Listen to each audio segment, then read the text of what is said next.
नमस्कार, स्वागत है आप सभी का वीके न्यूज पर। मैं हूं आपके साथ मेघना सचदेवा। पेगासस पेगासस पेगासस, हर जगह इसी की चर्चा है। सड़क से लेकर संसद तक हर जगह इसी की बात हो रही है।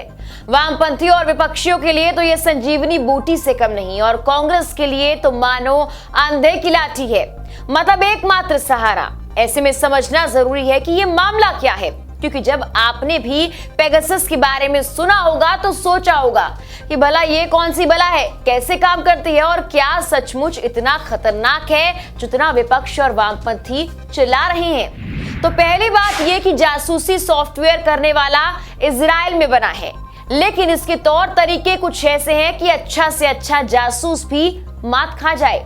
इसके फीचर्स और वर्किंग कुछ ऐसी है कि टारगेट को बिल्कुल भी शक नहीं होता, यानी सांप भी मरता है और लाठी भी नहीं टूटती। और अगर टारगेट को जरा सा भी शक हुआ तो पेगासस खुद को ऐसे तबाह कर लेता है जैसे जिहाद के नाम पर कुछ भटके युवक अपने आप को बम से उड़ाते हैं। इसलिए किसी को अंदाजा तक नहीं हो पाता कि उसकी जासूसी की जा रही है। अब इसके इंस्टॉलेशन की बात करें तो पेगासस सॉफ्टवेयर को टारगेट के मोबाइल में बिना कोई क्लिक किए इंस्टॉल कर सकते हैं। अंग्रेजी अखबार इंडियन एक्सप्रेस ने पेगासस को बनाने वाली इजरायली कंपनी एनएसओ के एक कर्मचारी के हवाले से बताया कि इसके फीचर्स बेहद यूनिक हैं। इसका एक्टिव कलेक्शन फीचर इसे टारगेट डिवाइस से मन मुताबिक सूचनाएं जुटाने की सुविधा देता है।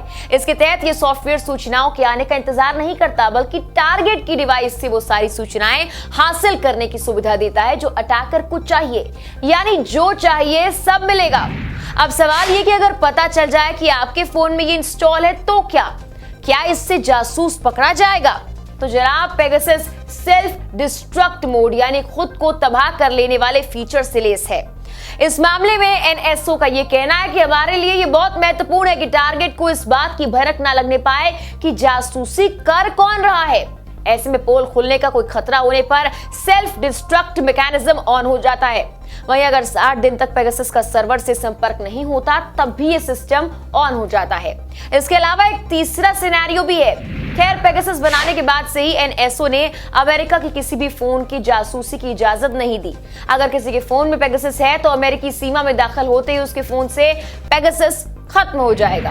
एनएसओ के मुताबिक अन्य जासूस सॉफ्टवेयर केवल बातचीत के कुछ हिस्सों की निगरानी करते हैं, वहीं पेगासस टारगेट में मौजूद सभी तरह की सूचनाओं को जुटाने की क्षमता रखता है। शुरुआती दौर में ये SMS record, contacts, call history, email, message और ब्राउजिंग हिस्ट्री को कमांड एंड कंट्रोल सर्वर को भेज देता है।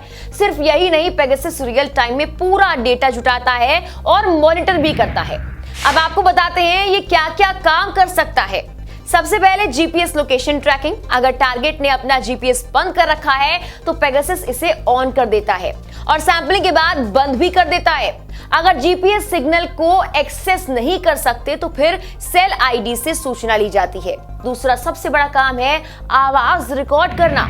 पेगासस फोन को साइलेंट मोड पर डालकर माइक्रोफोन के जरिए टारगेट की मौजूदगी वाली जगह की आवाज रिकॉर्ड करने लगता है। अगर इस दौरान टारगेट के मोबाइल पर फोन आता है तो रिकॉर्डिंग तुरंत बंद हो जाती है।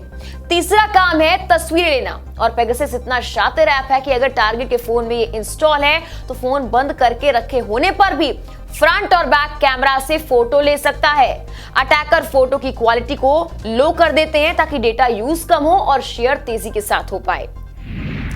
एनएसओ के मुताबिक चूंकि फोटो लेने में फ्लैश का इस्तेमाल नहीं होता और फोन हिलते रहने या बंद कमरे में होने की भी संभावना रहती है, इसलिए कई बार फोटो आउट ऑफ फोकस रहती है। पेगासस का काम ऐसा है कि इसे इनविजिबल कहना ही ठीक होगा। एनएसओ का यह कहना है कि ऐसा इसलिए किया जाता है ताकि टारगेट के फोन की बैटरी और मेमोरी लेवल पर इतना असर ना पड़े कि उसे शक हो जाए। इसीलिए ज्यादातर वाईफाई कनेक्शन से डेटा ट्रांसफर होते हैं और सबसे खास बात, बैटरी कम है तो डेटा ट्रांसफर अपने आप रुक जाता है। और ऐसे में जब डेटा ट्रांसमिशन संभव नहीं होता तो पेगासस इसे एनक्रिप्टेड फॉर्म में स्टोर कर लेता है, जिसमें कि 5% स्टोरेज भी नहीं इस्तेमाल होता। और जब ऐसा होता है कि डेटा ही ना मिले तो इसे टेक्स्ट के फॉर्म में भी ले सकते हैं। हालांकि इसमें एक और खतरा यह है कि टेक्स्ट मैसेज जाने पर यूजर को शक हो जाता है। एनएसओ का यह कहना है कि पेगासस का नेटवर्क पूरी दुनिया में फैला हुआ है, जो पेगासस सर्वर तक पहुंचने से पहले अलग अलग जगहों से रीडायरेक्ट होता है। तो ये भी पेगासस से जुड़े कुछ महत्वपूर्ण बातें थी जिसको लेकर विपक्ष हंगामा कर रहा है। और कमाल की बात यह है कि इसकी जांच के लिए ममता बनर्जी अपना आयोग बना रही हैं। अब देखना होगा इस मामले में और क्या क्या सामने आता है। आपको ये वीडियो कैसा लगा कमेंट में हमें जरूर बताएं। फिलहाल के लिए इस वीडियो में इतना ही। तमाम खबरों के लिए आप बने रहिए वीके न्यूज पर। नमस्कार।